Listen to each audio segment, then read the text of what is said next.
तो स्वागत करता हूं आपका फिर एक बार से एक नई कहानी को लेकर। उम्मीद है ये कहानी आपको बहुत पसंद आएगी, तो जुड़े रहिए हमारे साथ लास्ट तक। तो बिना देरी के अब हम कहानी को शुरू करते हैं। तो चलिए, कहानी है टाइटैनिक के बनने की, टाइटैनिक की डूबने की, टाइटैनिक में मरने वालों की, और इस हादसे से टाइटैनिक की फिल्म जो बनी उन दोनों में कितनी सच्चाई है उसकी।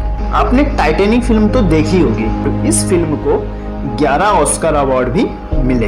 कमाल की बात यह है, टाइटैनिक जहाज जब बनाया गया तो उसको बनाने में जो खर्चा आया वो $75 लाख था। यानी $75 लाख में टाइटैनिक जहाज बना। और टाइटैनिक फिल्म जो बनी उस फिल्म की जो लागत थी वो करीब $20 करोड़ थी।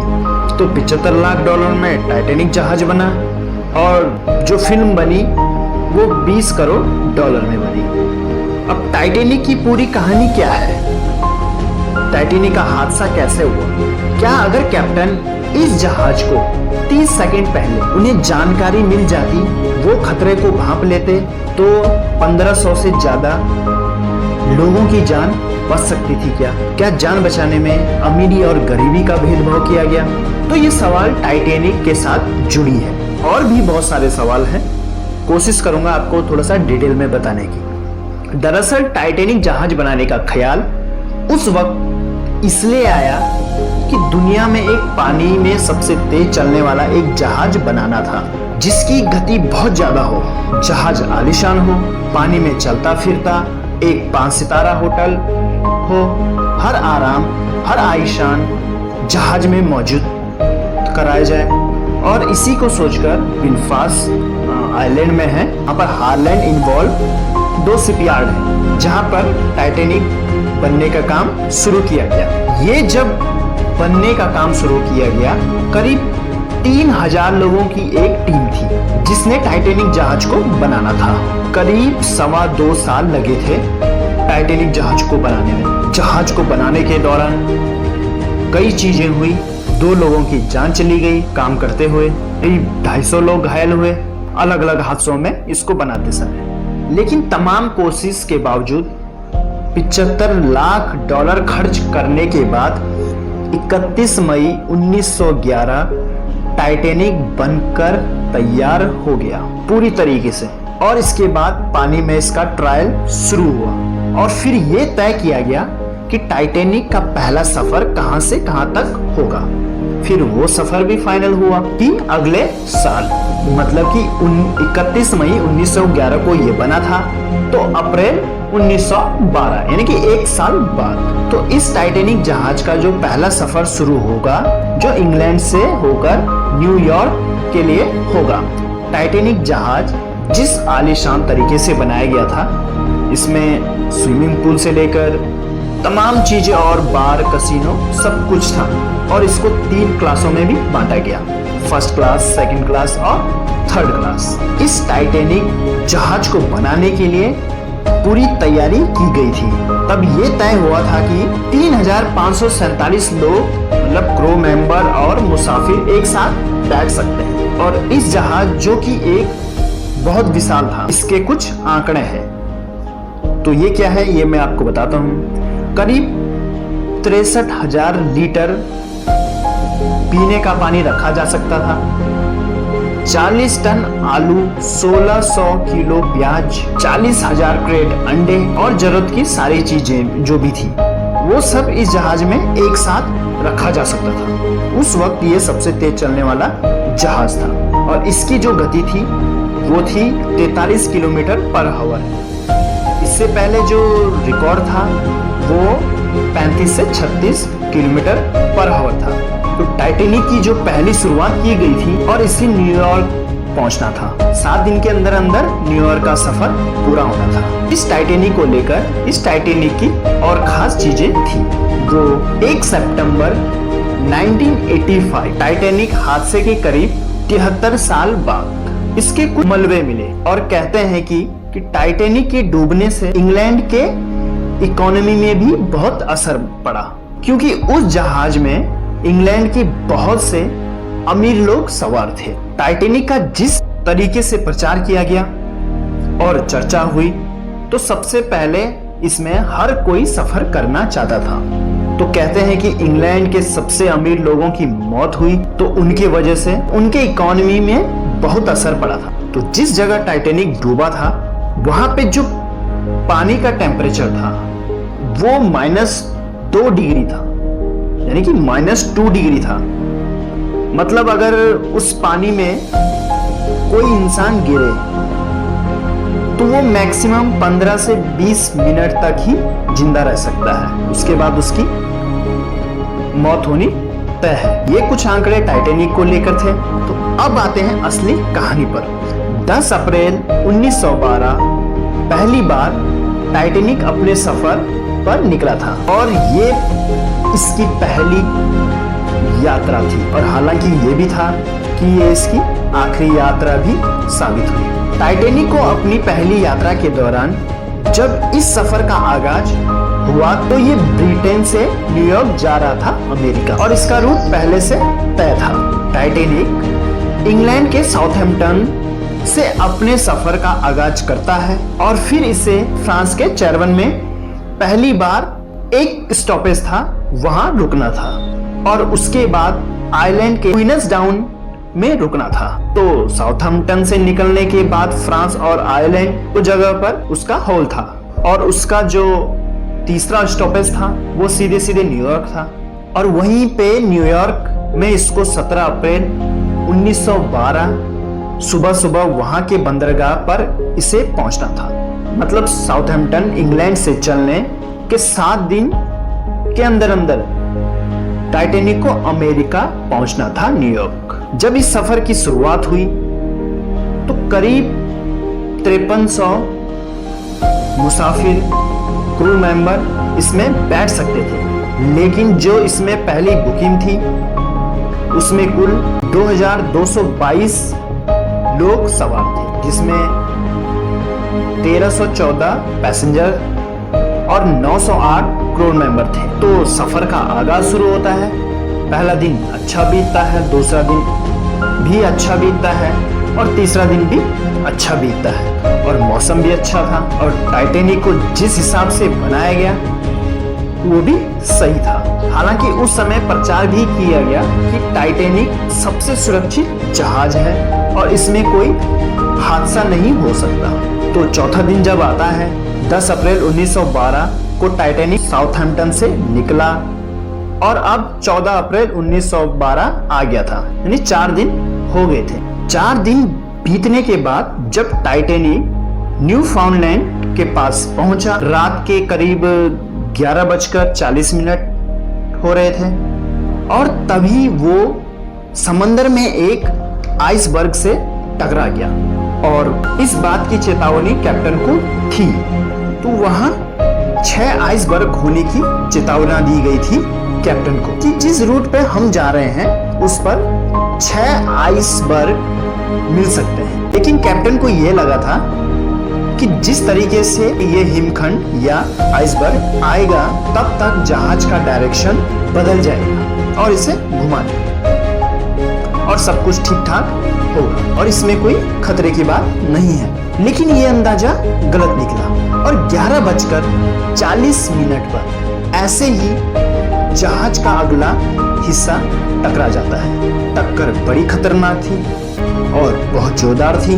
तमाम मजबूती के बाद इस टक्कर से अगले हिस्से को जबरदस्त नुकसान पहुंचता है। कुछ इस टाइटैनिक के अंदर 16 ऐसे दरवाजे थे जो पानी को बाहर से अंदर आने के लिए रोकने का काम करते थे, जिनको जलरोधी दरवाजे भी कहते हैं। इस आइसबर्ग की टक्कर की वजह से 16 में से 5 दरवाजे टूट गए और उनके टूटने की वजह से जो पानी था समंदर का वो तेजी से टाइटैनिक के अंदर आना शुरू हो गया।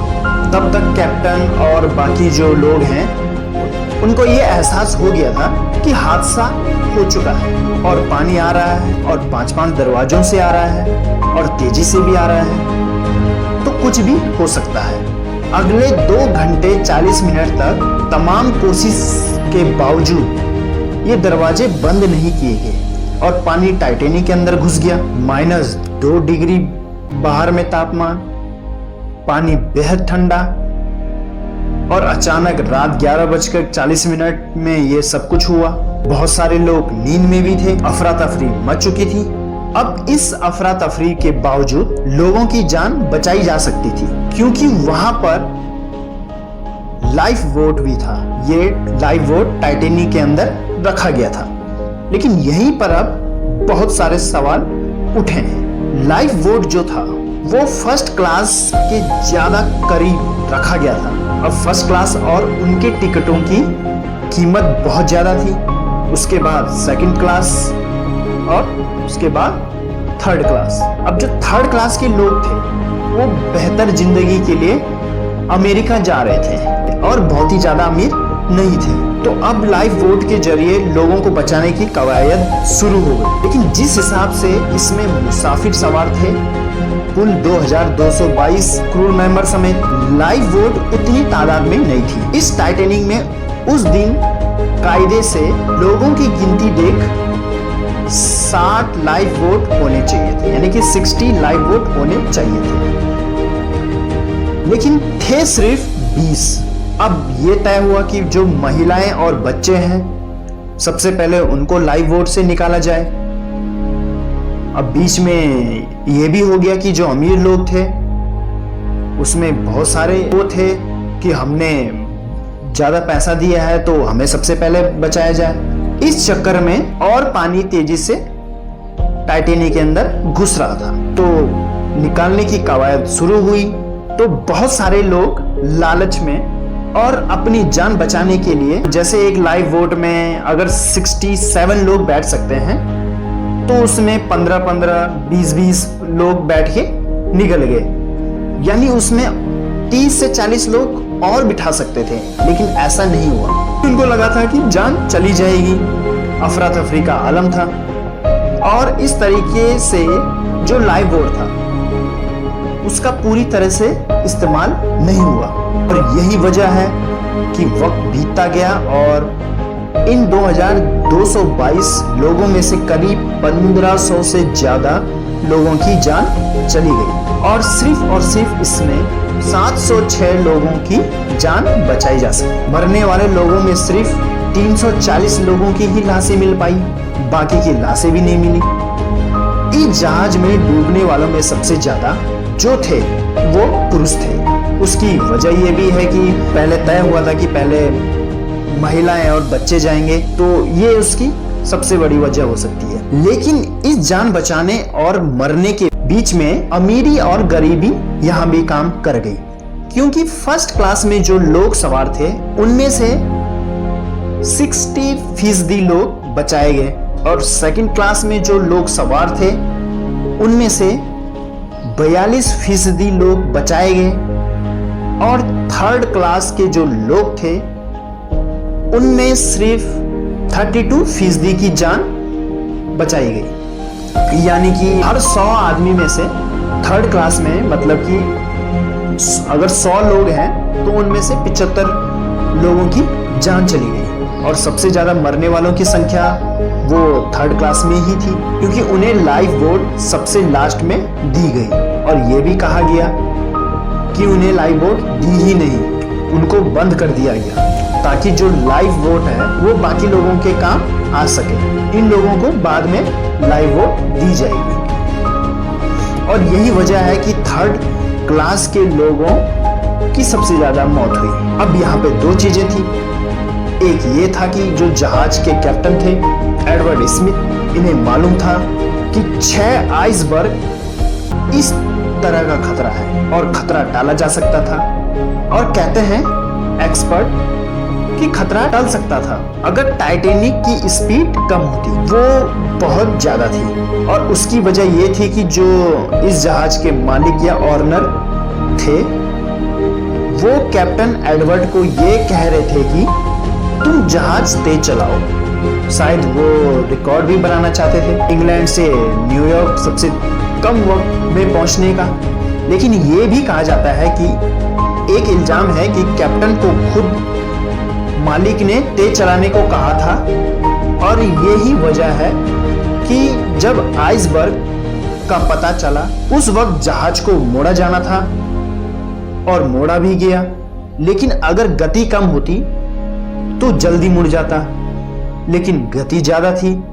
उसकी वजह से इसमें कई ऐसी टेक्निकल चीजें आ गई जिसकी वजह से वक्त पर मुड़ नहीं पाया। और सिर्फ 30 सेकंड पहले अगर ये जहाज मुड़ चुका होता या 30 सेकंड पहले कैप्टन ने एक्शन ले लिया होता मोड़ने का, तो टाइटैनिक हादसा नहीं होता और ये आइसबर्ग के टकराने से बच जाता।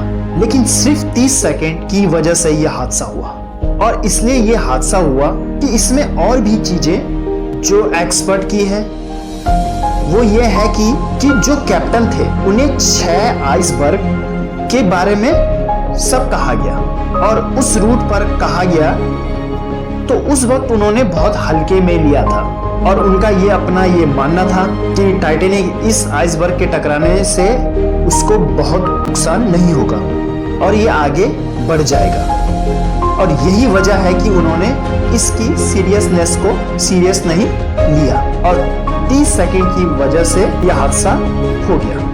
अब जो थर्ड क्लास में सवार थे मुसाफिर, उनको लेकर बातें हुई, बहुत सारा हंगामा हुआ कि उनके साथ सबसे सौतेला सुलूक किया गया और यही वजह है कि उसमें 75% लोगों की जान चली गई। तो उसमें सफाई ये दी गई, अमेरिका का एक कानून है जिसमें यह था कि ऐसे लोग जो थर्ड क्लास में हैं, जो वहां नौकरी मजदूरी ये वगैरह करने जा रहे हैं, तो उनको अलग इसलिए रखा गया क्योंकि जब अमेरिका में वो उतरेंगे तो उनका मेडिकल टेस्ट और बाकी चीजें होंगी ताकि कहीं वो संक्रामक चीजें या बीमारी लेके तो नहीं आए। थर्ड क्लास में ज्यादा मुसाफिर सवार थे, वो रूस के थे, चीन के थे, सीरिया के थे, इटली के थे, ये वो लोग सवार थे। इन्हीं में सबसे ज्यादा लोगों की मौत हुई। तो टाइटैनिक के इस हादसे के बाद लंबे अरसे तक इसकी खोज की गई। मलबे की 85 और 87 में टाइटैनिक का वो मलबा मिला। अब यहाँ पे 3 से 4 चीजें हैं। एक जिसको लेके बहस कि कैप्टन ने उस समय वक्त को नहीं भांपा और इसलिए यह हादसा हुआ। तो कैप्टन अचानक गायब हो गया, लाइफ बोट लेकर भाग गया, लेकिन ये सारी चीजें अफवाहें थी। दरअसल कैप्टन बहुत सारे लोगों को बचाने की कोशिश की और कहते हैं कि आखिरी वक्त तक उन्होंने बाकी लोगों को लाइफ बोट दिया और फिर खुद निकले। और जो कैप्टन थे एडवर्ड स्मिथ, उन्हें ब्रिटेन में हीरो की तरह भी माना गया। अब दूसरा ये आया कि जो इसके मालिक थे, जब ये हादसा हुआ तो सबसे पहले उन्होंने खुद के परिवार के लिए लाइफ बोट मांगा और वहां से जान बचाकर भागे। लेकिन बाद में ये चीजें भी अफवाहें निकली और ये हुआ कि उन्होंने टाइटैनिक में मुसाफिरों की भरपूर मदद की और बाद में उस टाइटैनिक से निकले थे। लेकिन हाँ, 2 चीजें थी। अगर स्पीड कम होती टाइटैनिक की तो शायद यह हादसा ना होता। नंबर 2, टाइटैनिक में जितनी क्षमता थी लाइफ बोट रखने की, अगर वो रखी जाती तो शायद बाकी लोगों की भी जान बच सकती थी। नंबर 3, जितने लाइफ बोट थे उसमें भी 700 से अधिक लोगों की जान बचाई जा सकती थी अगर उस लाइफ बोट को लेकर भगदड़ न मची होती, क्योंकि उसमें जरूरत से भी कम लोग बैठकर, जैसे मैंने कहा कि 67 लोगों की अगर उसमें क्षमता थी तो 15-15, 20-20 लोग ही बैठ के उसको लाइफ बोट को लेकर चले गए। अब 100 साल पूरे होने के बाद टाइटैनिक फिल्म आई, मैंने भी देखी वो फिल्म और उसमें बहुत अच्छा भी दर्शाया गया और इसलिए उसको 11 ऑस्कर अवार्ड भी मिले। तो ये थी टाइटैनिक की कहानी, उसके कुछ आंकड़े। उम्मीद करता हूं कि आपको ये कहानी पसंद आई होगी और आगे भी आपके लिए इसी तरह की कहानी लेकर आएंगे। तब तक जुड़िए रहिए हमारे साथ। बहुत बहुत धन्यवाद आपका।